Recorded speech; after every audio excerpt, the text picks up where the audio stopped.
هدى محمد صلى الله عليه وسلم وشر الأمور محدثاتها وكل محدثة بدعة وكل بدعة ضلالة وكل ضلالة في النار.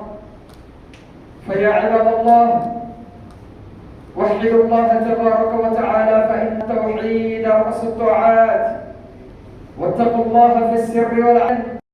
أولي نفسي أولا وإياكم بتقوى الله جل وعلا، فإن التقوى ميلاد الحسنات، كما قال جل وعلا في محكم تنزيله وآيات فرقانه: يا أيها الناس اتقوا ربكم الذي خلقكم من نفس واحدة وخلق منها زوجها وبث منهما رجالا كثيرا ونساء، واتقوا الله الذي تساءلون به والأرحام إن الله كان عليكم رقيبا.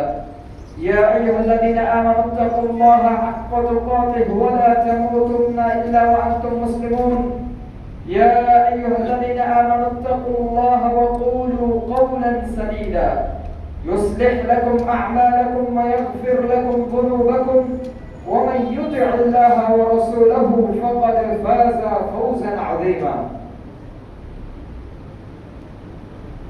وقال تبارك وتعالى في كلامه المجيد: قل إن كنتم تحبون الله فاتبعوني يحببكم الله ويغفر لكم ذنوبكم والله غفور رحيم।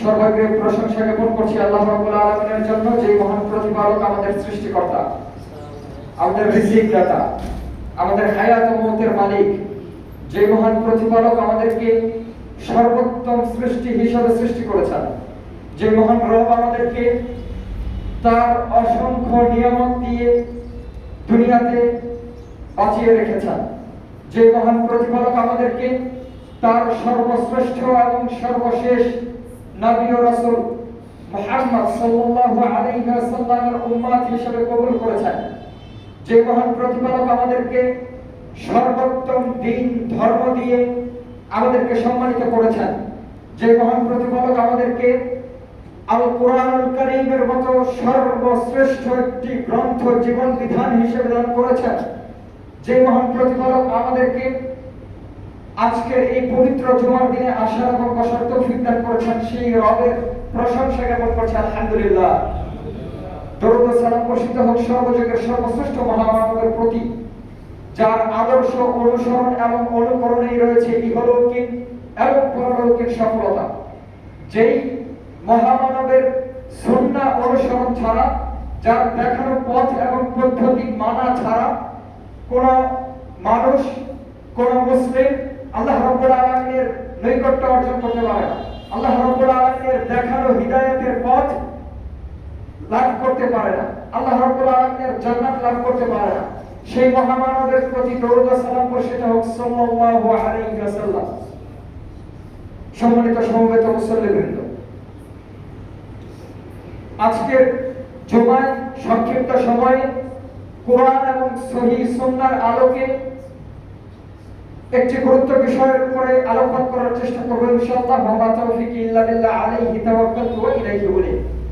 আজকের এই সংক্ষিপ্ত জুমায় আমরা কথা বলবো আমাদের সমাজে, আমাদের বিয়ের অনুষ্ঠানে কি কি অপসংস্কৃতি এবং কি কি সুন্নাহ বহির্ভূত কাজ আমরা করে থাকি, কোনগুলা সুন্নাহ এবং কোনগুলা সুন্নাহ সম্মত না, এগুলো আজকে আমরা জানার চেষ্টা করবো ইনশাআল্লাহ। সম্মানিত দিনী ভাই, আল্লাহ রাব্বুল আলামিন আমাদেরকে দুনিয়াতে প্রেরণ করেছেন তার ইবাদতের জন্য। কি জন্য? তার ইবাদতের জন্য। মুসলিমের জন্য, একজন মুমিনের জন্য তার দ্বীনি এবং দুনিয়াবি প্রত্যেকটা কাজ হচ্ছে ইবাদত। যে কোনো কাজ মুমিন যা করে সবগুলোই ইবাদতের অন্তর্ভুক্ত হবে। কখন? যখন সেটা আল্লাহ রাব্বুল আলামিনের সন্তুষ্টি অর্জনের লক্ষ্যে হবে। মুমিনের এমন কোন কাজ নাই যে কাজটা আল্লাহ রাব্বুল আলামিন ওই কাজের বিনিময়ে নেকি লিখে দিবেন না, তবে শর্ত হচ্ছে ইখলাস থাকতে হবে। পরিশুদ্ধ হতে হবে। মুসলিমের খাওয়া দাওয়াটা ইবাদত। আমরা বেঁচে থাকার জন্য খাই। এই খাওয়াটা ইবাদত কখন? যখন আমরা বিসমিল্লাহ বলে লুকমাটা উঠাবো, যখন আমরা খাওয়ার পরে আলহামদুলিল্লাহ বলবো, এর বিনিময়ে আল্লাহ রাব্বুল আলামিন আমার নামায় সওয়াব দিবেন। আমরা এই যে মসজিদে আসি, আসার জন্য যে হেঁটে আসি, প্রত্যেকটা কদম আমরা যখন ফেলি, এই প্রত্যেকটা কদমের বিনিময়ে আল্লাহ রাব্বুল আলামিন সওয়াব দিবেন। যখন উদ্দেশ্য হয় আল্লাহর ইবাদতের জন্য মসজিদে আসা। আমরা যখন ঘুমাতে যাই, নিজেদের প্রয়োজনে যখন আমরা ঘুমাই, এই ঘুমের বিনিময়ে আল্লাহ রাব্বুল আলামিন নেকি লেখেন কখন? যখন আমরা ঘুমের আগে দোয়া করে ঘুমাই। সারা রাত ঘুমায় থাকলে ওই সারা রাত আল্লাহ রাব্বুল আলামিন আমল নামায় ইবাদতের সওয়াব দিবেন। তার মানে মুমিনের ঘুমটা ইবাদত। আমরা প্রাকৃতিক কার্য সারি, টয়লেটে যাই, তাই না? এইটাও ইবাদত কখন? যখন আমরা দোয়া করে ঢুকবো, দোয়া করে বের হবো, তখন এইটাও ইবাদত। আমরা জুতা পরবো, জুতা পরতে গিয়ে যখন বিসমিল্লাহ বলে ডান পা দিয়ে জুতাটা পরবো, জুতা পায়ে দেওয়াটাও ইবাদত। আমরা একটা কাপড় পরবো, কাপড় পরার সময় কাপড় পরার একটা দোয়া আছে, ওই দোয়া পরে যখন কাপড়টা পরবো, কাপড়টা পরাও ইবাদত। আমরা বিয়ে শাদী করি, স্ত্রীর সাথে থাকি, এইটাও ইবাদত। রাসূলুল্লাহ সাল্লাল্লাহু আলাইহি ওয়াসাল্লাম বলেছেন, ওয়াফি বুদ'i আহাদিকুম সাদাকা। তোমরা যে স্ত্রীর সাথে থাকো, মিলিত হও, এইটার বিনিময়ে আল্লাহ রাব্বুল আলামিন আমল নামায় সওয়াব দিবেন। সাহাবায়ে কেরামগণ আশ্চর্য হয়ে প্রশ্ন করলেন, ইয়া রাসূলুল্লাহ, আমাদের একজন জৈবিক চাহিদার কারণে নিজের প্রয়োজনে স্ত্রীর সাথে থাকবে, এইটাতেও সওয়াব আছে? রাসূলুল্লাহ সাল্লাল্লাহু আলাইহি ওয়াসাল্লাম বলেছেন, এইটাতেও সওয়াব আছে। কারণ এই কাজটা যদি সে হারাম পন্থায় করত, যদি সে জিনাতে লিপ্ত হতো, তাহলে এটা বিনিময়ে আল্লাহ রাব্বুল আলামিন আমল নামায় গুনাহ লিখতেন।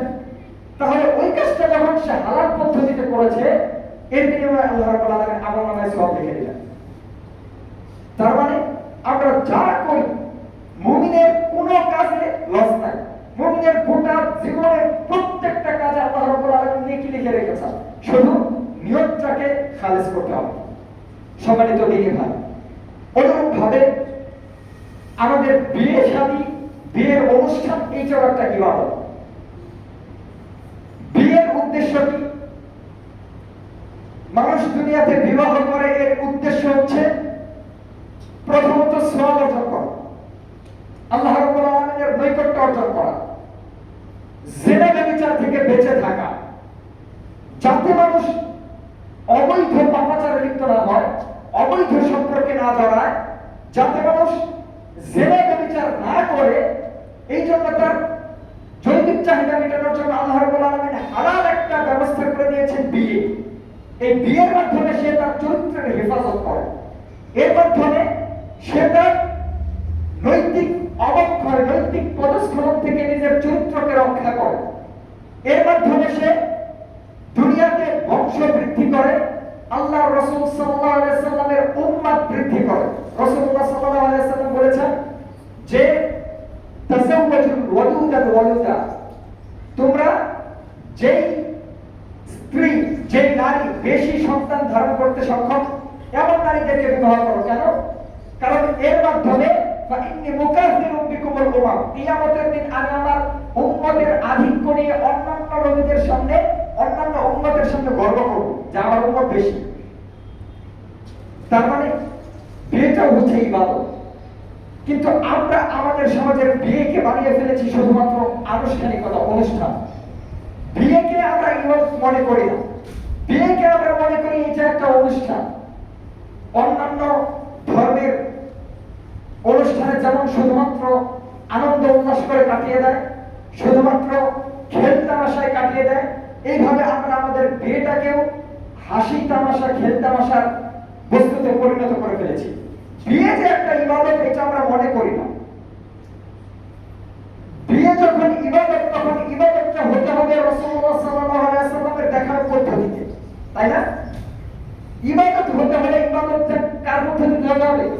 রাসূলুল্লাহ সাল্লাল্লাহু আলাইহি ওয়াসাল্লামের পদ্ধতিতে। যে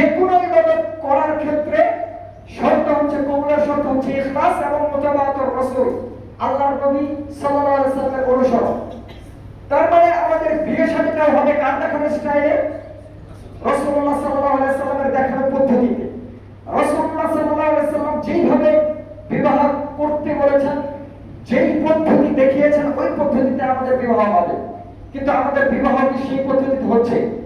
আমাদের সমাজে আমরা লক্ষ্য করলে দেখবো আমাদের বিবাহের অনুষ্ঠানের আগাগোড়া পুরোটাই শুরু থেকে নিয়ে শেষ পর্যন্ত প্রত্যেকটা কাজে আল্লাহ রাব্বুল আলামিনের নাফরমানি, প্রত্যেকটা কাজে আল্লাহ রাব্বুল আলামিনের অবাধ্যতা, গুনাহের কাজ।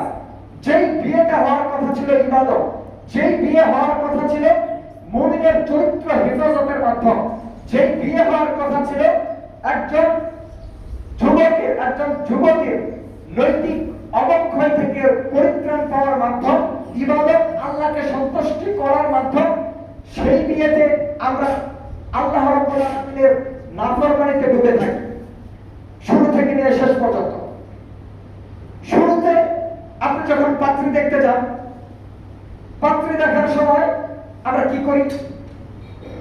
পাত্রীকে, যে মেয়েকে আপনি বিবাহ করবেন, সেই মেয়েকে আপনি ছাড়া আপনার পিতাও দেখার অধিকার রাখে না, তাই না? যে মেয়েকে আপনি দেখতে যাবেন বিয়ের আগে, সেই মেয়েকে কি আপনার পিতা দেখতে পারবে না? দেখতে পারবে না। কেন? কারণ ওই মেয়েকে আপনি বিবাহ করার আগ পর্যন্ত সে আপনার পিতার জন্য হারাম। যে কেউ চাইলে তাকে বিবাহ করতে পারে। আপনার আব্বা হয়তো একটা বিয়ে করেছে, কিন্তু এখন আরো 3টা জায়গা খালি। তার মানে সে যদি চায় দ্বিতীয় বিবাহ করতে পারে কিনা?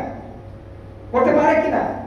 তাহলে ওই মেয়েটা আপনি বিবাহ করার আগ পর্যন্ত আপনার বাবার জন্য হারাম। এই জন্য আপনার বাবা ওই মেয়েকে দেখতে পারবে না। বিবাহ করার জন্য পাত্রী দেখতে যাবেন, ওইখানে আপনার বাবা ওই পাত্রীকে দেখতে যেতে পারবে না। তার জন্য এটা জায়েজ না, হারাম। যখন ওই মেয়েকে বিবাহ করে ঘরে আনবেন, তখন ওই মেয়ে আপনার বাবা মেয়ের মর্যাদা পাবে, তখন আপনার বাবার জন্য দেখা বইতে হবে। কিন্তু তার এক পর্যন্ত আপনার বাবাও দেখতে পারবেন। কিন্তু আমরা যুবকেরা বিয়ে করার সময় পাত্রী দেখতে যাই, খালাতো ভাই, চাচাতো ভাই, মামাতো ভাই, ফুফাতো ভাই, আরো 3-4 জন বন্ধু বান্ধব নিয়ে এলাকার চাচা, খালু, মামা, ফুফা, ময়মুরব্বি সবগুলাকে নিয়ে যাই মেয়ে দেখতে গিয়ে কুরবানির গরু যেভাবে আমরা দামাদামি করি, দরদাম করি, দেখি এইভাবে মেয়েকে মাঝখানে বসিয়ে রেখে চারপাশে 10-12 জন বসে সবাই একটা একটা করে পয়েন্ট ধরে ধরে এবার দেখতেছে। একজন দেখতেছে যে চোখটা কেমন, একজন দেখতেছে নাকটা কেমন। মানে সবার যখন পছন্দ হয় তখন আপনি ওই মেয়েকে বিবাহ করে নিয়ে আসেন, অথচ দেখার কথা ছিল শুধুমাত্র আপনার। ওই মেয়েকে আপনি ছাড়া আর কেউ দেখতে পাবেন না, অথচ আপনি 10-12 জন মিলে গিয়ে মেয়েকে দেখে আসলেন। দেখে আবার আপনি আপনার বন্ধু বান্ধবদেরকে জিজ্ঞাসা করলেন, দোস্ত দেখতো মেয়েটা কেমন, পছন্দ হয় কিনা। আপনার বন্ধু বান্ধবের যখন পছন্দ হয়েছে, তখন ওই বন্ধু বান্ধবের পছন্দ অনুযায়ী, সমাজের মুরব্বীর পছন্দ অনুযায়ী, সবার পছন্দ অনুপাতে আপনি বিবাহ করে নিয়ে আসলেন, অথচ বউটা আপনার, দেখার অধিকার শুধু আপনার। কিন্তু আপনি এইটাকে মনে করলেন সামাজিকতা রক্ষার জন্য অনেক সময় ছেলেরা চাইলেও এটা পারে না। মনে করবে যে চাচা মন খারাপ করবে, খালু মন খারাপ করবে, আর নিজের বাবা মনে করবে ছেলের বউ দেখতে যাবো, মানে ছেলের বউ আমি দেখবো না, এটা আবার হয় নাকি? অথচ শরীয়ত এখানে নিষেধাজ্ঞা দিয়ে দিয়েছে। কারণ জেনার কোনো বয়স নেই। এখন দেখেন না, 80 বছর 75 বছর বয়সের আপনার মুরব্বীরা পর্যন্ত জেনা ব্যভিচারে লিপ্ত। নারী এমন একটা ভয়ঙ্কর ফিতনা, যেই ফিতনা থেকে যুবক থেকে বুড়ো কেউ বেঁচে ফেরার সম্ভাবনা নাই, সবাই ওইখানে ধরা খাওয়ার সম্ভাবনা আছে। এই জন্য আল্লাহ রাসূল বলছেন, আমি আমার পরে তোমাদের মধ্যে সবচেয়ে ভয়ঙ্কর যে ফিতনাটা রেখে যাচ্ছে, এটা হচ্ছে নারী। নারী হচ্ছে যুবকদের জন্য, পুরুষদের জন্য সবচেয়ে ভয়ঙ্কর ফিতনা। সম্মানিত সুধী, মেয়ে দেখার পরে আমরা এনগেজমেন্টের অনুষ্ঠান করি, আংটি পরিয়ে আসি, তাই না? আংটি পরানোর অনুষ্ঠান করেন আপনাদের এদিকে? করে কি করে না? আমাদের ওইদিকেও আবার করে, আপনাদের ওইদিকে করে কিনা জানি না। শহর এলাকার মধ্যে করারই কথা, এনগেজমেন্টের অনুষ্ঠান করে। এনগেজমেন্ট কি? নারী পুরুষ একে অপরকে আংটি পরিয়ে দেয়, এরপর 6 মাস 1 বছর পরে গিয়ে বিয়ে করবে। তার এক পর্যন্ত 6 মাস 1 বছর দুইজনের মাঝে বোঝাপড়া হইতে হবে। একজন অপরজনকে চিনবে, একজন অপরজনের সাথে গল্প করবে, কথা বলবে, ফোনে মাঝে মধ্যে দেখা টাকা করবে, এরপরে যখন দেখবে যে না এই আমার জন্য পারফেক্ট, এরপরে গিয়ে বিয়ে করবে। এইটার মধ্যে আর জিনার মধ্যে কোনো পার্থক্য নেই। অবৈধ প্রেম আর এইটার মধ্যে কোনো পার্থক্য নাই। বিয়ে সম্পাদিত হওয়ার আগ পর্যন্ত, আক্ট হওয়ার আগ পর্যন্ত শুধুমাত্র আংটি পরালে ইসলামী শরীয়তে বিবাহ হয় না। সুতরাং যতদিন পর্যন্ত এই আংটি পরিয়ে ছেলে মেয়ের মাঝে কথা বলা চালু থাকবে, দেখা সাক্ষাৎ চালু থাকবে, ততদিন তাদের আমার নামে জিনার করা হবে। চোখের জিনা, হাতের জিনা, মুখের জিনা সংঘটিত হবে। সম্মানিত দিনী ভাই, আমরা বিবাহ এরপরে ঠিক করলাম। বিবাহ ঠিক হওয়ার পরে বিবাহের আগের দিন দেখবেন মেয়ের বাড়িতে গায়ে হলুদের অনুষ্ঠান হয়। মেয়ের বাড়িতে গায়ে হলুদের বড় করে অনুষ্ঠান করেন। গায়ে হলুদের অনুষ্ঠানে মেয়েকে মূর্তি করে বানিয়ে আপনার স্টেজ সাজিয়ে, হিন্দুদের মূর্তি যেমন সবাই পূজা করে ওইভাবে মেয়েকে হলুদ কাপড় পরায়, হলুদ কাপড় পরিয়ে সাজিয়ে স্টেজে বসিয়ে রাখে। 4-5 জন এসে দুধ খাওয়ায়, একজন এসে মিষ্টি খাওয়ায়, একজন আপনার এসে গালে হলুদ মাখিয়ে দেয়। এলাকার চাচাতো, খালাতো, ফুফাতো ভাইরা এসে ওই আপনার যুবতী মেয়েটার গালে স্পর্শ করে হলুদ লাগিয়ে দেয়। ওই মেয়েটার গায়ে টাচ করে আপনার ফুফাতো, খালাতো ভাইরা তার স্বামীর আগে, বিবাহের আগে তার গায়ে হাত দিয়ে হলুদ লাগিয়ে দেয়। আর এইটা দেখে মেয়ের বাবা হাজি মানুষ, নামাজি মানুষ, মাথায় টুপি আছে, সুন্দর দাড়ি, টকটকা চেহারা, উনি আবার বলতেছে যে না একদিন এইগুলো একটু করবে। ছেলে মানুষ এইগুলো একদিন একটু করে, একদিন করলে কিছু হয় না। মানে ওই মুরব্বীর আপনার হায়াও হয় না, লজ্জাও হয় না। উনি এটাকে কিছু মনেই করেন না, মনে করেন ছেলে মেয়ে একদিন এটা একটু করবে। বিয়ের অনুষ্ঠান তো একদিন গায়ে হলুদ করলে কিছু হয় না। অথচ আপনি এইটার মাধ্যমে জিনার দ্বারকে খুলে দিয়েছেন। কে বলেছে আপনাকে গায়ে হলুদের অনুষ্ঠান করতে হবে? এটা আপনার রাসূলের দেখানো পদ্ধতি, আপনার নবীর দেখানো শরীয়তে এটা আছে। তা আপনি করলেন কোথা থেকে? ওই হিন্দু সংস্কৃতি থেকে আমাদের মধ্যে চলে এসেছে যে গায়ে হলুদের অনুষ্ঠান করতে হবে। গায়ে হলুদের অনুষ্ঠানের নামে বেহায়াপনার দ্বারকে উন্মোচিত করে দিয়ে আপনি বাবা মুসলিমকে হাসান আর বলেন একদিন এইটা করলে কিছু হয় না। সম্মানিত সুধী, আমরা আমাদের এলাকার মুরব্বী যারা, তারা মেয়েদের গায়ে হলুদের অনুষ্ঠান করে আপনার এলাকার ছেলেপেলেদেরকে মেয়েটাকে দেখার সুযোগ করে দিলাম, মেয়ের গায়ে একটু হাত দেওয়ার সুযোগ করে দিলাম, দিয়ে আবার যেই ছেলের কাছে বিয়ে দিয়ে তুলে দিলাম, ওই ছেলে নিজে গায়রতহীন, আত্মমর্যাদা বলতে কিছু নাই। সে বুঝে না আত্মমর্যাদা কাকে বলে, তার বিবেকে বাঁধে না। নিজের বউটাকে এলাকার মানুষদেরকে দেখিয়ে, বন্ধু বান্ধবদেরকে দিয়ে পছন্দ করিয়ে নিয়ে বিবাহ করিয়ে বিয়ের পরের দিন নিজের কেনা মোটরসাইকেলে নিজের টাকা দিয়ে খরচ করে তেল তুলে ওই মোটরসাইকেলের পিছনে বউকে সাজিয়ে নিয়ে এবার এলাকা সহ ঘুরে এলাকার মানুষের হক আদায় করে। মনে করতেছে আমার বউকে খেলে আমি দেখবো, এলাকার মানুষ দেখবে না, এটা আমার কেমনে হয়? এত সুন্দরী বউ বিয়ে করলাম, এত টাকা পয়সা খরচ করে, প্যান্ডেল করে, এত মানুষকে খাওয়াইলাম, তা আমার বউটা কত সুন্দরী মানুষকে একটু দেখাতে হবে না? আমি জিতলাম না, আমার পাশের বাড়ির চাচাতো ভাই জিতলো, ওর বউটা বেশি সুন্দরী না আমারটা বেশি সুন্দরী, একটু একটু ফরক করে দেখতে হবে। এই জন্য এই বেগম নিজের টাকায় তেল খরচ করে নিজের বউকে পিছনে উঠিয়ে সাজিয়ে এলাকার মানুষকে দেখায় আর মনে করে যে আমি জিতে গেছি, আমার বউটা খুব সুন্দরী। অথচ বুঝে না, মূর্খ। এর ন্যূনতম কমন সেন্স, বিবেক বুদ্ধি বলতে কিছু নাই। বিবেক বুদ্ধি বর্গা দিয়ে এসেছে। ও বুঝে না আত্মমর্যাদা কাকে বলে, ও বুঝে না নিজের গায়ক কাকে বলে। আপনি আপনার বউকে আরেকজনকে দেখে কিভাবে মজা পেতে পারেন? আপনার হায়া হয় না? আপনার লজ্জা হয় না? আপনার আত্মসম্মানে বাধে না কেন? একটা দামি স্বর্ণের জিনিস ওইটা আপনি যেখানে সেখানে ফেলে রাখেন না। একটা হীরার টুকরা ওইটা আপনি যেখানে সেখানে ফেলে রাখেন না। লাল সুন্দর দামি বাক্সের মধ্যে হীরার টুকরাটা রেখে সিন্ধুকের মধ্যে তালা দিয়ে রাখেন, যাতে কেউ দেখতেও না পারে। কেন? ওইটা দামি জিনিস। কিন্তু আপনি মনে করলেন আপনার বউটা সস্তা, এটা ফেলনা বাজারের সস্তা পচা আলুর মতো। এই জন্য আপনি আপনার বউকে আপনার বাইকের পিছনে করে নিয়ে সারা এলাকার মানুষকে ঘোরানোর দেখা আর মজা পায়। অথচ আল্লাহর রাসূল সাল্লাল্লাহু আলাইহি ওয়াসাল্লাম বলেন, দুনিয়াতে যা কিছু আছে সবকিছু হচ্ছে মাতা, ভোগের সামগ্রী, সবকিছু হচ্ছে ভোগের বস্তু।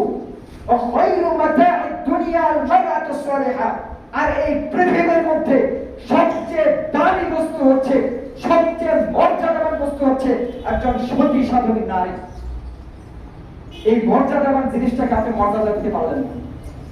আপনি এটাকে নিয়ে ওই সস্তা জিনিসের মতো সবাইকে দেখিয়ে বেড়ালেন। আপনার গায়রত বলতে কিছু নাই। আপনি বোঝেন না গায়রত কাকে বলে। আপনাকে আমি গায়রত দেখাই। সাদ ইবনে উবাদা রাদিয়াল্লাহু তাআলা আনহুর একটা ঘটনা আপনাকে শোনাই। আল্লাহর রাসূল সাল্লাল্লাহু আলাইহি সাল্লামের সাহাবী সাদ ইবনে উবাদা রাদিয়াল্লাহু তাআলা আনহু বলেন, যদি আমি আমার স্ত্রীর সাথে কোনো পরপুরুষকে দেখি, আমি যদি আমার স্ত্রীর সাথে কোনো অপর পুরুষকে দেখি যে একসাথে আছে, একটু গল্প করছে বা একসাথে দাঁড়িয়ে কিছু করছে, আমি আল্লাহর কসম তৎক্ষণাৎ ওই ব্যক্তিকে গিয়ে হত্যা করে ফেলব, আর গর্দান দেহ থেকে আলাদা করে দেব। এটা হচ্ছে আল্লাহ রাসূলের সাহাবী, তার গায়রত, তার আত্মমর্যাদা। সে বলছে, আমি যদি আমার স্ত্রীর সাথে কোনো পরপুরুষকে দেখি, দেখা মাত্র তার শিরচ্ছেদ করে দেব, তাকে হত্যা করে দেব। আর আপনি আপনার স্ত্রীকে মানুষকে দেখিয়ে বেড়ালেন, আর বন্ধু বান্ধবদেরকে জিজ্ঞাসা করলেন, দোস্ত দেখতো বউটা পছন্দ হয়েছে কিনা, বউটা সুন্দর হয়েছে কিনা।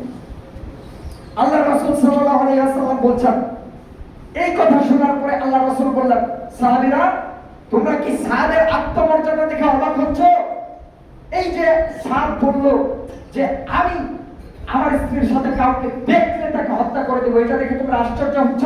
শোনো, সাদের আত্মমর্যাদা যত বেশি, আমি মুহাম্মদ সাল্লাল্লাহু আলাইহি সাল্লামের আত্মমর্যাদা তার চেয়ে অনেক অনেক অনেক গুণ বেশি। শোনো, আমি মুহাম্মদ সাল্লাল্লাহু আলাইহি সাল্লামের আত্মমর্যাদা যত বেশি, আমার আল্লাহর আত্মমর্যাদা তার চেয়ে বেশি। এটা হচ্ছে গায়রত, এটা হচ্ছে আত্মমর্যাদা। একটা গল্প আপনাকে শোনাই। আল্লাহ রাসূল সাল্লাল্লাহু আলাইহি সাল্লামের আসার পূর্বে, জাহেলি জামানায়, নবুয়ত লাভের পূর্বে, কাফের মুশরিকদের জামানায় একজন মুশরিক, মক্কার একজন মুশরিক, সেই ব্যক্তি তার একটা উটকে জবাই করে দিচ্ছে। উটকে জবাই করে দিচ্ছে কেন? তাকে প্রশ্ন করা হলো, আপনার উটকে জবাই করছেন কেন? এইটাকে তো চাইলে বিক্রি করে দিতে পারেন, ভালো উট, সবল উট, এটাকে তো চাইলে বিক্রি করে দিতে পারেন, উট বা ঘোড়া চাইলে বিক্রি করে দিতে পারেন, জবাই কেন করে দিচ্ছেন? ওই ব্যক্তি বলছে, একজন মুশরিক, মুশরিকের আত্মমর্যাদা দেখেন। একজন মুশরিক বলছে যে আল্লাহকে চিনে না, যে তার রবকে চিনে না, সে জানে না আল্লাহকে, সে মূর্তি পূজক মুশরিক। ওই ব্যক্তি বলছে যে আমার এই ঘোড়ার পিঠে আমার বাড়ির মহিলারা বসেছে, আমার স্ত্রী মা বোন এই ঘোড়ার পিঠে উঠেছে, আমার আত্মমর্যাদায় বাঁধে, আমার আত্মসম্মানে বাঁধে। যেই ঘোড়ার পিঠে আমার বাড়ির মহিলা বসেছে, ওই একই জায়গায় অন্য পুরুষ বসলে এইটা আমার আত্মমর্যাদায় বাঁধে, এই জন্য আমি এটাকে জবাই করে দিচ্ছি, এটাকে বিক্রি করবো না। একজন মুশরিকের আত্মমর্যাদা। আর আপনি মুসলিম, আপনি বলেন আপনি আল্লাহ রাসূলের উম্মত, অথচ আপনার আত্মমর্যাদা নাই, আপনার গায়রত নাই, আপনার হায়া নাই, আপনার সম্মান নাই। আল্লাহ রাসূল সাল্লাল্লাহু আলাইহি ওয়াসাল্লাম বলেন, সালাতাতুন লা ইয়াদখুলুনা আল জান্নাতা আবাদা, তিন শ্রেণীর মানুষ কখনো জান্নাতে যাবে না। তিন শ্রেণীর মানুষ জান্নাতে যাবে না। এর মধ্যে সর্বপ্রথম যে ব্যক্তির নাম মুহাম্মদ সাল্লাল্লাহু আলাইহি ওয়াসাল্লাম উল্লেখ করেছেন, সেই ব্যক্তি হচ্ছে দায়ুস। দায়ুসকে, দায়ুস হচ্ছে ওই ব্যক্তি যে তার পরিবারের অশ্লীলতাকে মেনে নেয়। দায়ুস ওই ব্যক্তি যে তার পরিবারের অশ্লীলতাকে মেনে নেয়। তার পরিবার অশ্লীল বেহায়াপনায় লিপ্ত, কিন্তু সে কিছু বলে না। দায়ুস ওই ব্যক্তি যার মুখে দাড়ি আছে, যার মাথায় টুপি আছে, মসজিদে এসে প্রথম কাতারে নামাজ পড়ে, মসজিদে এসে প্রথম কাতারে সালাত আদায় করে হজ করে এসেছে, তার মেয়েটা বেপরদা হয়ে কলেজে যায়, ভার্সিটিতে যায়, সে কিছু বলে না। দায়ুস ওই ব্যক্তি যে ব্যক্তি মসজিদে এসে নামাজের পরে তাসবিহ টিপছে, আর ওই ব্যক্তির স্ত্রী বাজারে গেছে বাজার করতে, সে কিছু বলে না। দায়ুস ওই ব্যক্তি যার পুত্রবধূ ফ্যাশন শোর কাপড়ে রাস্তাঘাটে আপনার দাপিয়ে বেড়াচ্ছে, সে কিছু বলে না। 3-4 কালারের বোরকা পরে, পাটা সামনের দিকে দিলে নিচ থেকে আরেক কালার বের হয়। ওই বোরকা পরলে, বোরকা না পরলে যত সুন্দর লাগতো, বোরকা পরে তাকে আরো বেশি সুন্দর লাগে। এমন বোরকা পরে রাস্তাঘাটে চলে, ওই ব্যক্তি কিছু বলে না। ও শুধু মসজিদে এসে আল্লাহ বিল্লাহ করে, পরিবারের খোঁজখবর রাখে না। এবং ছেলেটা পার্কে বেড়ায় আরেক মেয়ের হাত ধরে, মেয়েটা আরেক ছেলের সাথে আপনার কলেজ ফাঁকি দিয়ে, ক্লাস ফাঁকি দিয়ে প্রেম করে বেড়াচ্ছে, সে কিছু বলে না, খোঁজ খবর রাখে না। এই ব্যক্তি হচ্ছে দায়ুস। আল্লাহ রাসূল সাল্লাল্লাহু আলাইহি ওয়াসাল্লাম বলেছেন, দায়ুস জান্নাতে যাবে। সম্মানিত সমাগত মুসল্লিবৃন্দ, আল্লাহ রাসূল সাল্লাল্লাহু আলাইহি ওয়াসাল্লাম বলেছেন, মান সান্না ফিল ইসলামি সুন্নাতান হাসানা, যে ব্যক্তি ইসলামের মধ্যে একটা উত্তম সুন্নাত চালু করলো, উত্তম রীতি চালু করলো, সেই ব্যক্তির জন্য কি প্রতিদান? ফালাহু আজরুহা ওয়া আজরু মান আমিলা বিহি, সেই ব্যক্তির জন্য ওই সুন্নাত চালু করার প্রতিদান এবং তার পরবর্তীতে যারা ওই সুন্নাতটা পালন করবে তাদের সবার প্রতিদানেরও একটা অংশ তার আমলনামায় যাবে। যে ব্যক্তি একটা সুন্নাত চালু করলো, সুন্নাত চালু করলো মানে এমনিতেই শরীয়তের মধ্যে একটা আমল চালু করলো, এইটা না। এমনিতেই শরীয়তের মধ্যে নতুন করে আমল চালু করার নাম বিদআত। সুন্নাত মানে যেই সুন্নাতটা আগে থেকে আছে, আল্লাহর রাসূলের সুন্নাত, তিনি করেছেন বা করতে বলেছেন, সাহাবায়ে কেরামের সুন্নাত, কিন্তু সমাজে ওটার প্রচলন নাই। সমাজের অনেক মানুষ সুন্নাতটা জানে না, সুন্নাতটা সম্পর্কে উদাসীন। তখন ওই ব্যক্তি ওই সুন্নাতটা করলো এবং মানুষকে জানালো যে এটা একটা সুন্নাত আছে, এটা পালন করো। সেই ব্যক্তি ওই মৃত সুন্নাতটাকে জীবিত করলো। এর পরবর্তীতে সে এবং তার পরবর্তীতে যত মানুষ ওই সুন্নাতটা করবে, প্রত্যেকের আমলনামাতে যত নেকি হবে, তার আমলনামায় একটা করে নেকি তাদের থেকে একটা করে ভাগ আসবে।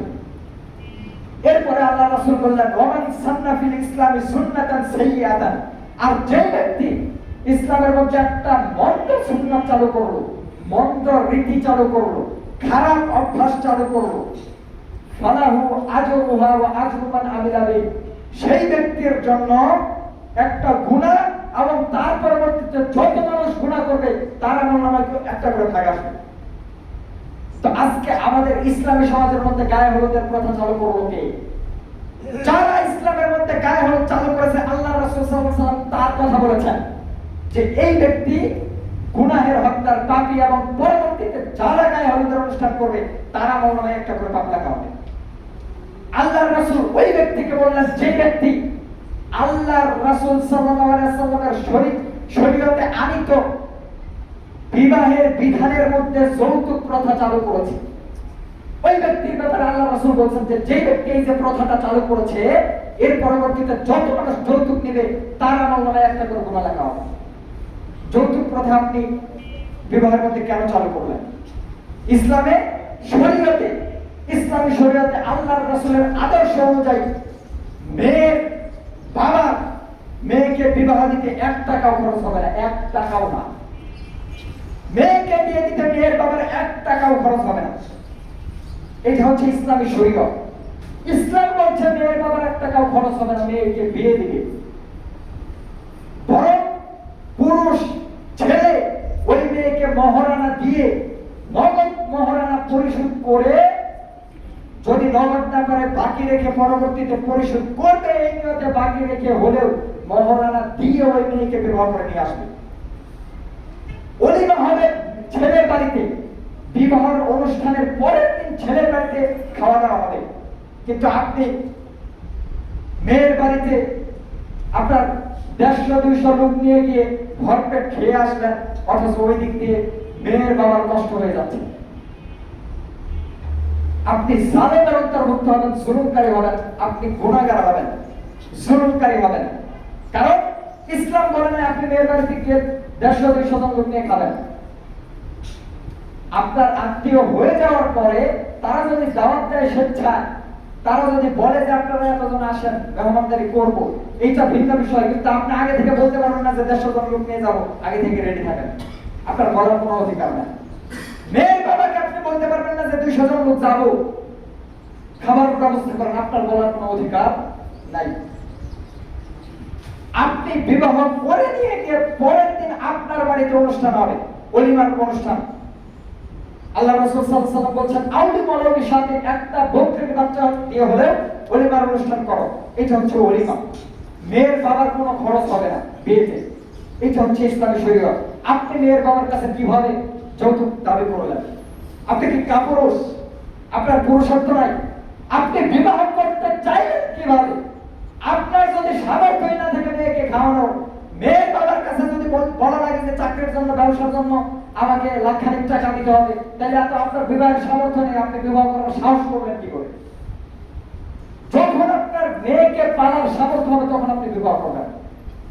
আপনি কিভাবে মেয়ের বাবাকে বলতে পারেন যে আমার ব্যবসার জন্য আপনি টাকা দেন? জি না, আপনি এটা বলতে পারেন না।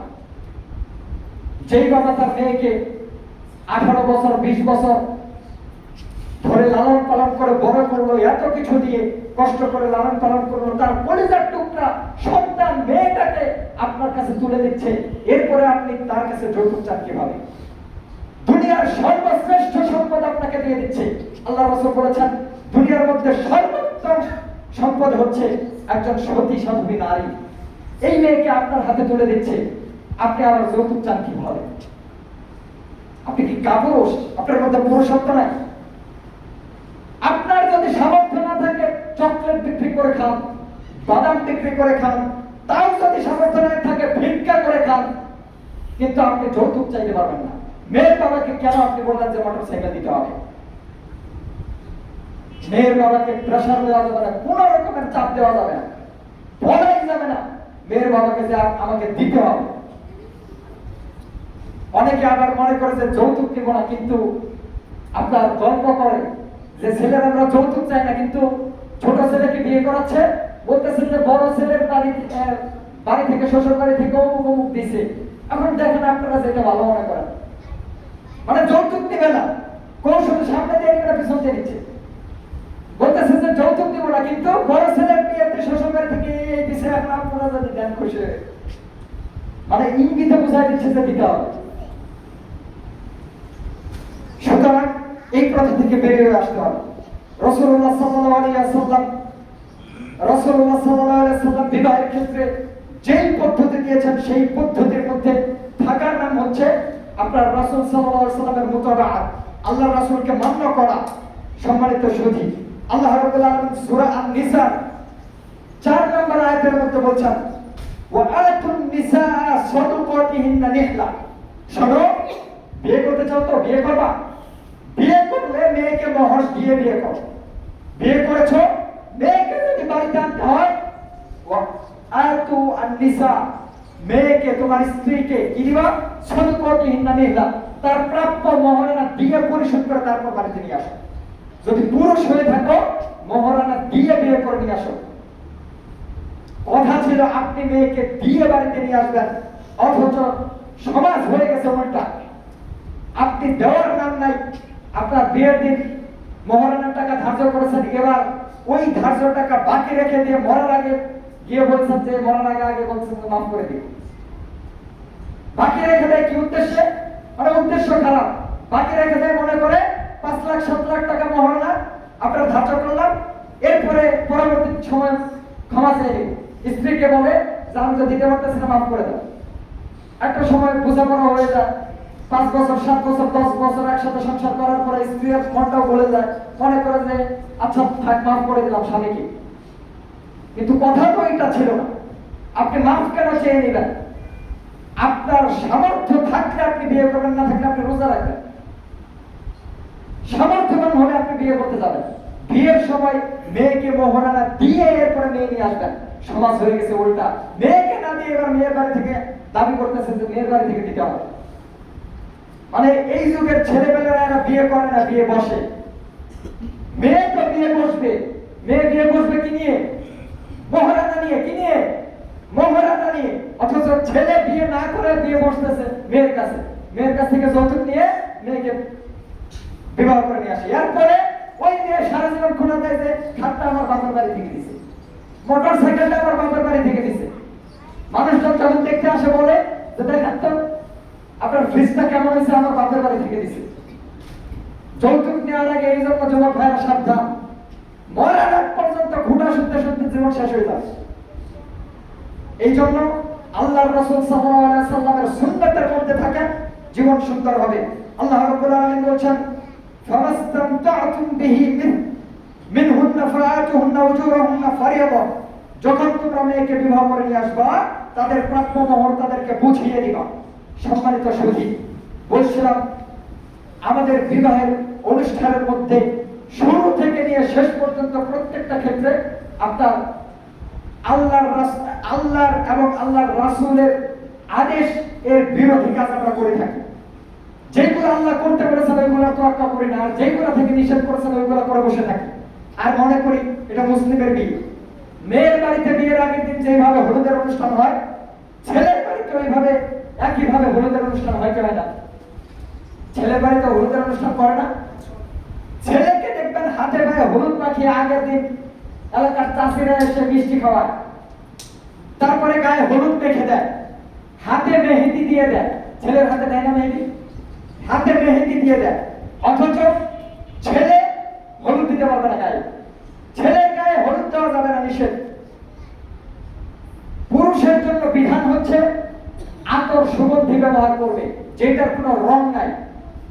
মেয়ের জন্য বিধান হচ্ছে আপনার রং ব্যবহার করবে, মেহেদি, হলুদ ইত্যাদি আলতা, আরো যত রং আছে রং ব্যবহার করতে পারবে, কিন্তু ওইটা গন্ধ থাকা যাবে না, ঘ্রাণ থাকা যাবে না।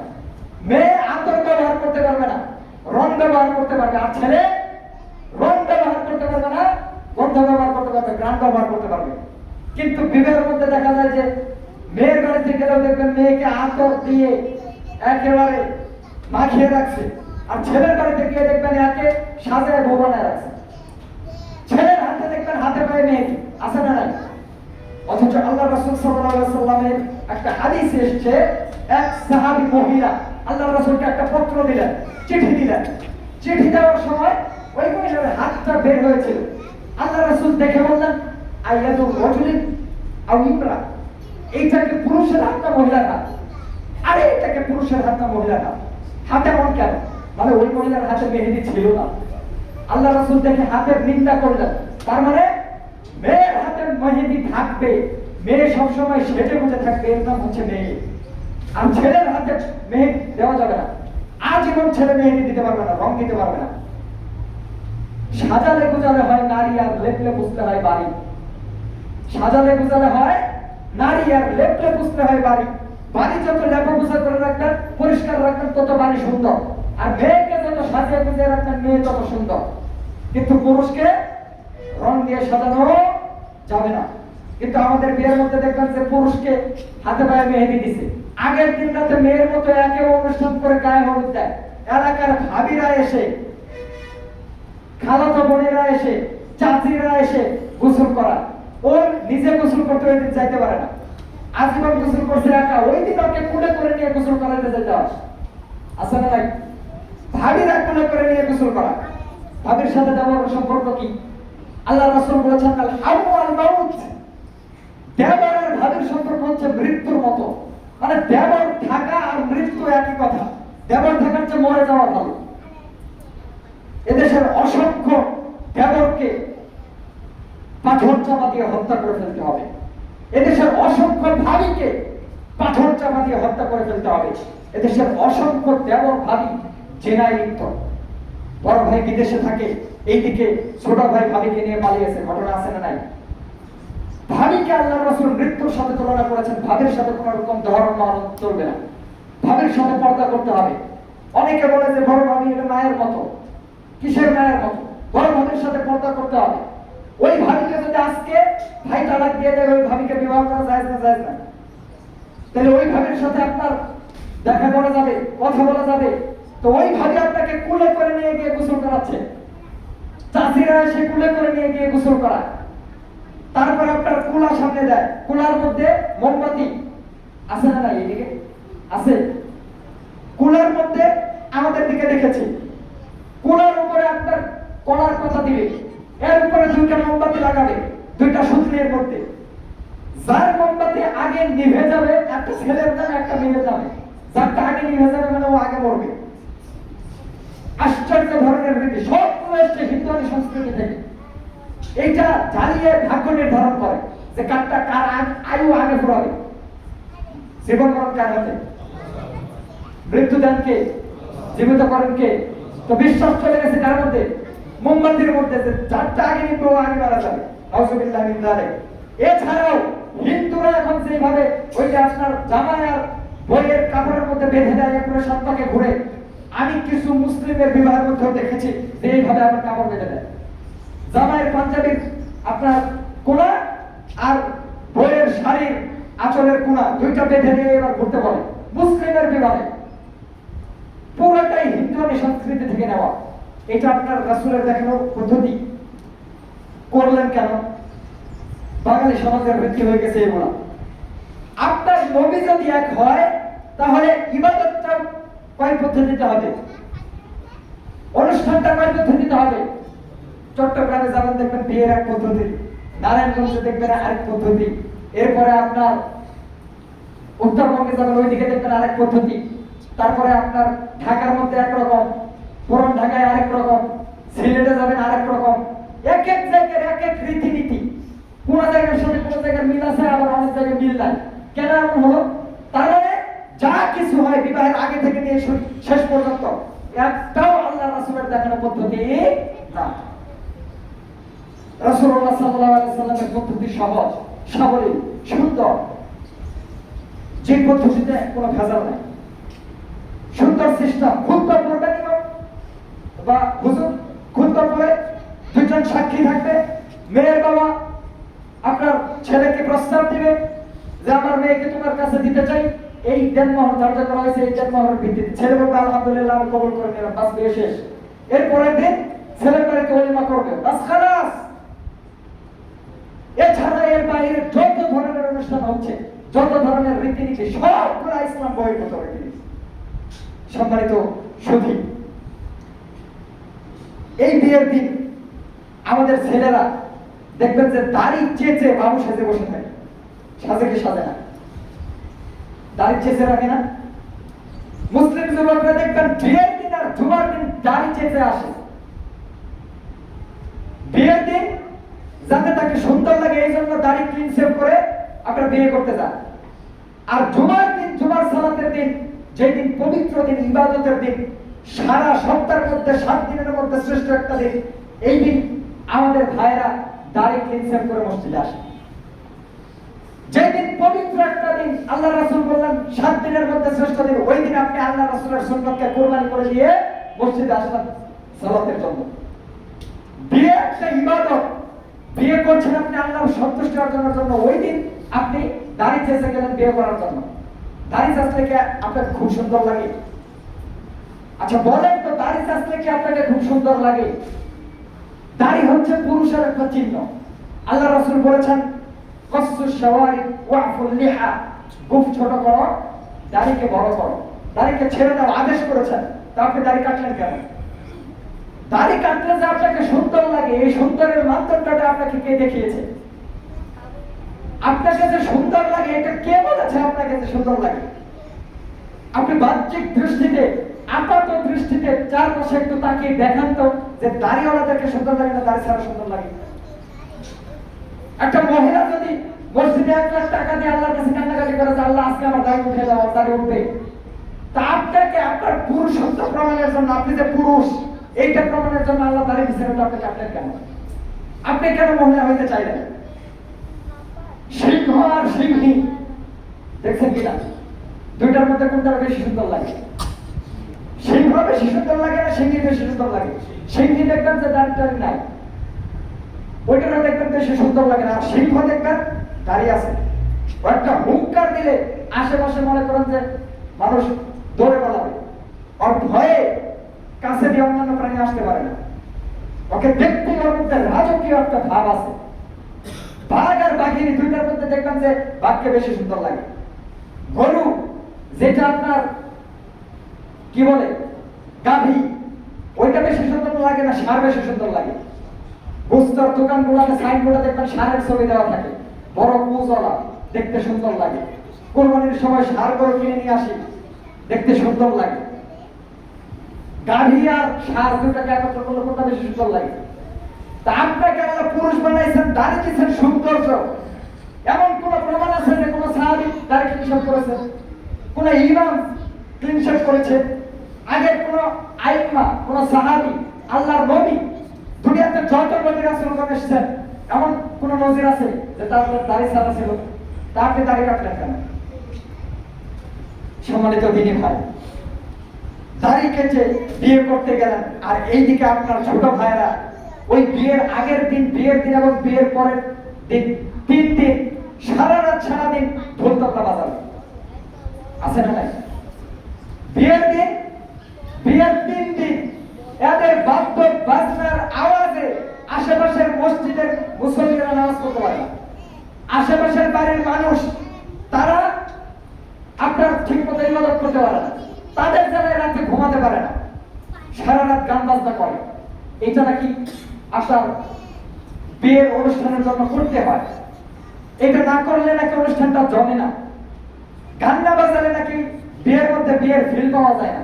এই জন্য ছেলেবেলে গান বাজায়। আর মুরব্বী বলে, বাড়ির মুরব্বী বলে একদিন একটু বাজাবে, একদিন বাজালে কি হয়, ক্ষতি নাই, সারা বছর তারা বাজাবে না, একটা দিন বাজাক না, বিয়ের দিন একটু গান বাজাক, ঢোল তবলা বাজাক, বাদ্যযন্ত্র একটু বাজাক, একদিনের দোহাই দিয়ে বাজান। কেন? কারণ আপনি বিবাহকে ইবাদতই মনে করেন না, আপনি বিবাহকে গতানুগতিক একটা অনুষ্ঠান মনে করেছেন, মনে করেন না এটা ইবাদত। ইবাদতের মধ্যে গুনার কাজ, ইবাদত আর গুনাহ একসাথে করা যায়? আপনি নামাজ পড়বেন, নামাজের মধ্যে 2 রাকাত নামাজ পড়ার পরে এরপর ঢোল তবলা বাজাইলেন, এরপর আর 2 রাকাত পড়লেন, হবে? নামাজ পড়ছেন আর সাইডে একটা বক্সে গান বাজায় রাখছেন, কাজ হবে?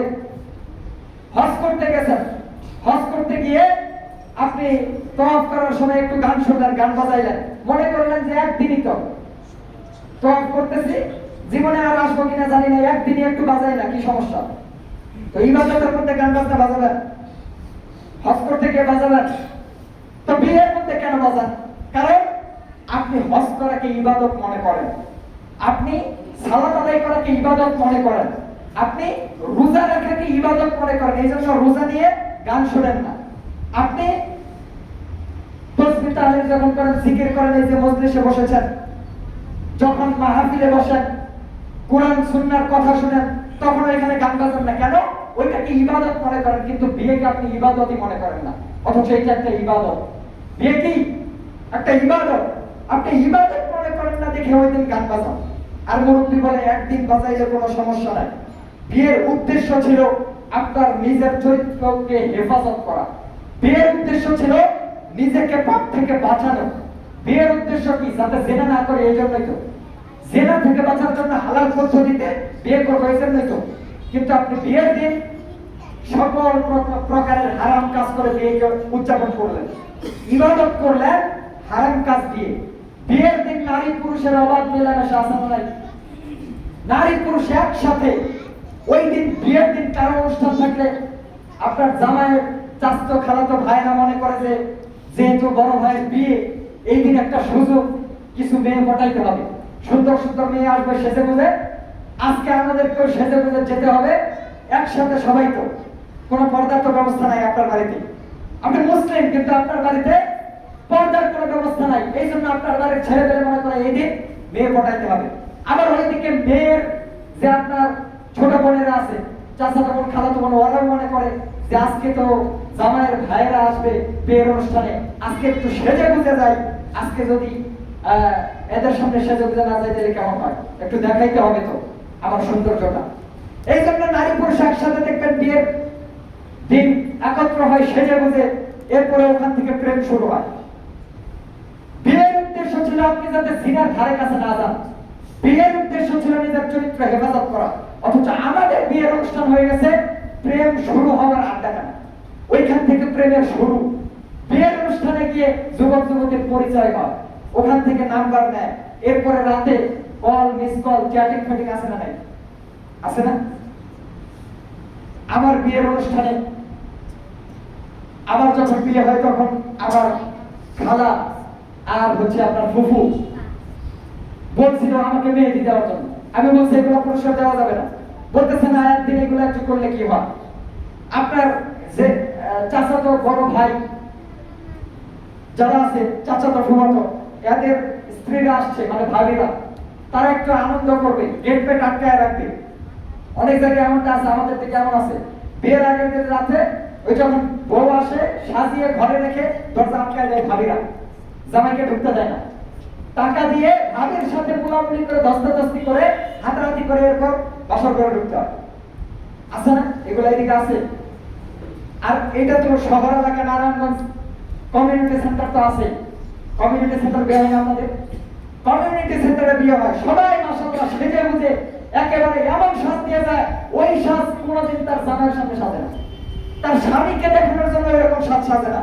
আরেকজন পুরুষকে, রাস্তার ছেলেকে পর পুরুষকে দেখানোর জন্য, পর পুরুষের চক্ষু ঠান্ডা করার জন্য নারী, আমাদের ঘরের নারীরা সেজে বুঝে রাস্তাঘাটে যায়, বিয়ের অনুষ্ঠানে যায়। তা আমার বিয়ের অনুষ্ঠানে আমার ফুফুরা বলতেছিল যে একদিন এগুলো একটু হবে, এগুলো করতে হবে, একদিন একটু হাতে দিয়ে দিতাম। আমি বলছি যেটা শরীয়তে নাই ওইটা বিবাহের মধ্যে করা যাবে না, কারণ এটা একটা ইবাদত। ইবাদতের মধ্যে এগুলো করার কোনো সুযোগ নাই। যদি প্রথম দিনে আপনার জীবনের শুরুর দিনে আপনি নাফরমানিকে উদ্বোধন করেন, আপনার সারা জীবনে তো আপনি গুনাহ পার করবেন। জীবনের প্রথম দিন, যেই দিন আপনি নতুন একটা জীবন শুরু করছেন, দাম্পত্য জীবন শুরু করছেন, আল্লাহ রাব্বুল আলামিনের শুকরিয়া আদায় করবেন। সবচেয়ে দামি একটা জিনিস ওই দিন আপনাকে আপনার রব দিয়েছে। আপনি চাইলেই একটা মেয়ের সাথে হাত ধরে ঘুরতে পারবেন না। একটা মেয়ের সাথে অবৈধভাবে প্রেম করতে গেলে ওই ছেলে, ওই মেয়ের বড় ভাই আপনাকে দৌড়ানি দিত, ওই মেয়ের বাবা আপনার নামে মামলা করত। অবৈধভাবে একটা মেয়ের হাত ধরলে সমাজের মানুষ আপনাকে লম্পট বলতো, দুশ্চরিত্র বলতো। কিন্তু আপনার ওই দিনটার জন্য একটা বাবা তার মেয়েকে তিলে তিলে বড় করে, আদরে সম্মানে বড় করে, তার ওই বড় ভাই যত্নে তার আদরের কলিজার টুকরা বোনটাকে আপনার হাতে তুলে দেয়। এর চেয়ে বড় আপনার পাওয়া কি আছে? এটা আল্লাহ রাব্বুল আলামিনের পক্ষ থেকে একটা গিফট, একটা উপহার। ওই দিন আপনি এই গিফটটা পেয়ে আল্লাহর শুকরিয়া আদায় না করে আপনি আল্লাহর নাফরমানি দিয়ে যদি ওই দিন শুরু করেন, আপনার জীবন অন্যান্য ক্ষেত্রে আপনি আল্লাহ রাব্বুল আলামিনের ইবাদতের মধ্যে স্থির থাকবেন কিভাবে? এত বড় একটা জিনিস পেয়েও যদি আল্লাহর শুকরিয়া আদায় করতে না পারেন, আল্লাহর আনুগত্য করতে না পারেন, অন্যান্য ক্ষেত্রে আপনি আনুগত্য করবেন কিভাবে? সম্মানিত দিনী ভাই, বলছিলাম আমাদের বিয়ে বলতে নারী পুরুষের অবাধ মেলামেশা, একে অপরের সাথে। এই বিবাহের মাধ্যমে কথা ছিল যুবক যুবতীর চরিত্র হেফাজত হবে, অথচ এর মাধ্যমে যুবক যুবতী অশ্লীল অবৈধ সম্পর্কে জড়িয়ে যায়। এই পথগুলোকে আমাদের বন্ধ করতে হবে। আল্লাহ রাব্বুল আলামিন বলেছেন ওয়াকরনা ফি বুয়ুতিকুন্না ওয়ালা তাবাররাজনা তাবাররুজাল জাহিলিয়াতিল উলা। মুমিন নারীরা বেপরদা হয়ে রাস্তাঘাটে চলাফেরা করো না। আল্লাহ রাব্বুল আলামিন বলেছেন ওয়ালা তাকরাবুজ জিনা ইন্নাহু কানা ফাহিশাতাও ওয়া সাআ সাবিলা। শোনো, জিনার কাছে যাবে না, জিনা হচ্ছে নিকৃষ্ট পাপ, এইটার ধারে কাছে যাবে না। যে ব্যক্তি এটার ধারে কাছে যাবে সে নিকৃষ্টতম পাপের মধ্যে লিপ্ত হয়ে যাবে, পাপের পথকে খুলে দিবে। সুতরাং বিবাহের মধ্যে এই সমস্ত অসামাজিক অন-ইসলামিক রীতিনীতি কালচারকে বন্ধ করতে হবে। এদেশের মানুষ মনে করেছে শুধুমাত্র কবুল করে বিয়ে করলেই মুসলিমের বিয়ে হয়। এদেশের যুবকরা মনে করেছে শুধুমাত্র হুজুর থেকে বিয়ে করালেই মুসলিমের বিবাহ হয়। এদেশের মানুষ মনে করেছে শুধুমাত্র কাজী ডেকে বিয়ে করালেই মুসলিমের বিবাহ হয়।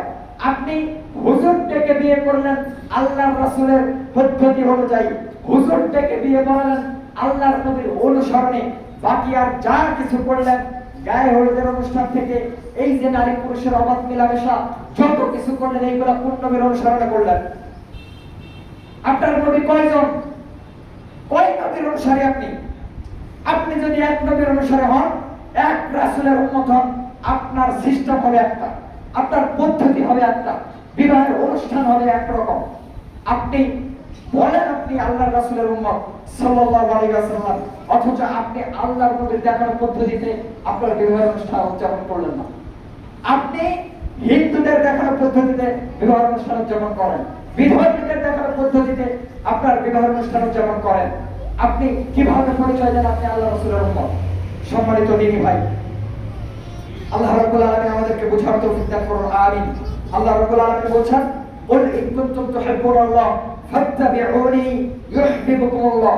শোনো, তোমরা যদি আল্লাহর রাসূল সাল্লাল্লাহু আলাইহি ওয়াসাল্লামের অনুসরণ করো, তোমরা যদি আল্লাহর রাসূল সাল্লাল্লাহু আলাইহি ওয়াসাল্লামকে মানো, আল্লাহ তোমাদেরকে ভালোবাসবেন।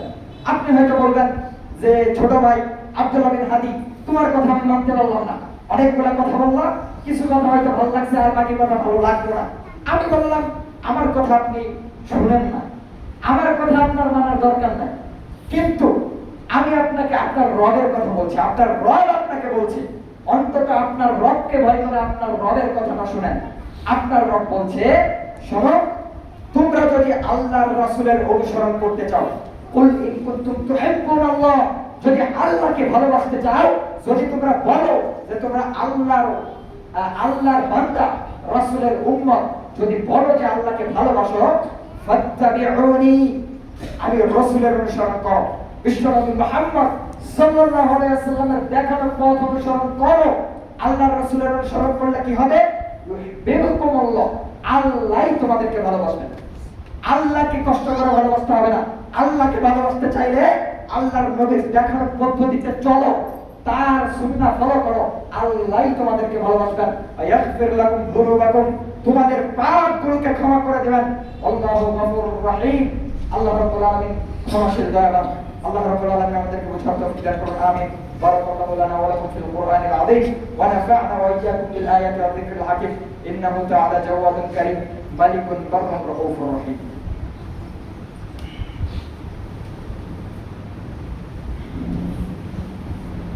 إن الحمد لله نحمده ونستعينه ونستغفره ونعوذ بالله من شرور أنفسنا